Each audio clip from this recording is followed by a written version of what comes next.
Okay, it is the time of year when you really want to watch those scary movies. So calling all thriller friends, there's a new movie you might want to check out. In the set, it's in the 1950s, already cool, right? It features a housewife living with her husband in a utopian society. The film Don't Worry Darling uncovers a dark secret in a close-knit community, but will it be enough to wow our movie critic, Manning Frames?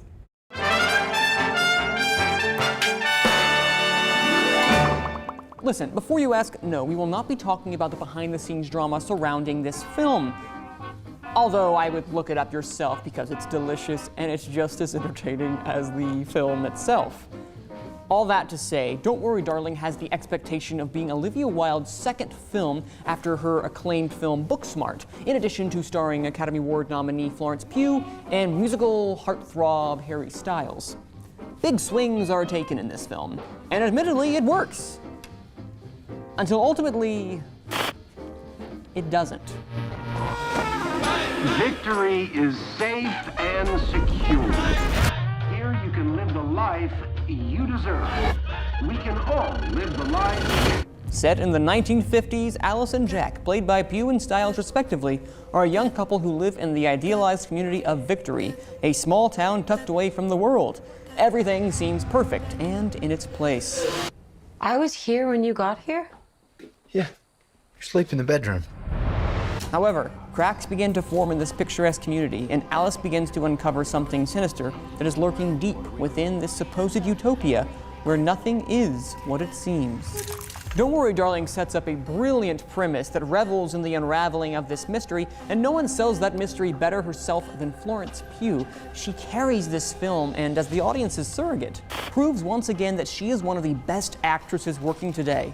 Matching that energy is Wilde's distinct visual direction, the duality of the 1950s aesthetic with the slow and unsettling degrading of Alice's conception of this utopian reality is such a visually engaging treat that almost makes up for the lack of resolution.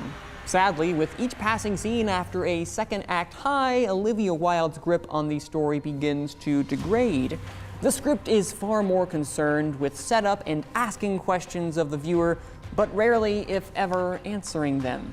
That's exemplified in a third act that drops its reveal before bolting to the end at a blistering speed, resulting in Don't Worry Darling's themes taking a back seat as they become an afterthought to a less than satisfying Twilight Zone-esque twist.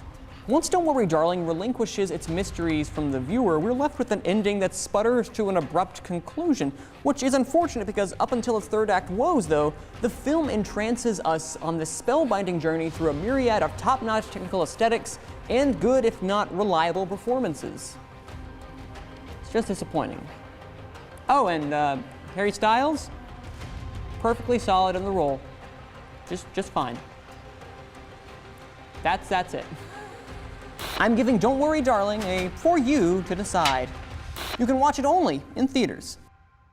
All right, so hearing that, it makes me, I think I'm in love with the premise and maybe not the execution. That's exactly what I was when I left the theater. I'm like, oh, I loved it, and it's not exactly everything it needed to be. Because Kimmy and I went to go see it, and we were like, oh, this is great. Wait, what's happening? The third act finally rolled in. It seems like Stepford Wives on steroids. Yes. Exactly, same vibe and everything until the rug is pulled out from under you, and then you start to realize, this isn't what it seems, but also you're kind of leaving me hanging with a lot of the plot threads you started. So is it because they want it up to a viewer interpretation? Do you think it was intentional that they didn't answer some of these questions? You would think that, but there are so many that are left that are completely just glossed over by the ending that it left me wanting, not just wanting more, but just kind of confused. Kind of glossed over. It's like someone cut 30 minutes from the film. Is it That's one of what it those? Is it one of those times that when they fade to black, you're waiting for it to come back up for the real ending?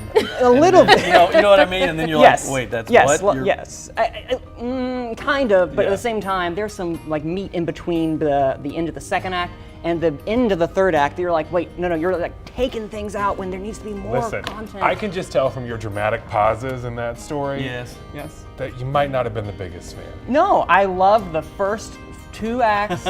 Great, I loved it. Just walk out after that. That's Walk right. out Go after get that. some more popcorn. No, yes, and Call it a day. imagine your own ending. That's acting-wise, Harry Styles. He's fine. He's okay. fine. He's not. Don't use hyperbole of like he's the worst No actor ever. award No. nominations for No, that? no award nominations. Florence Pugh's great. She is one of my favorite actresses working today, and she really proves herself as an actress that you just love to watch.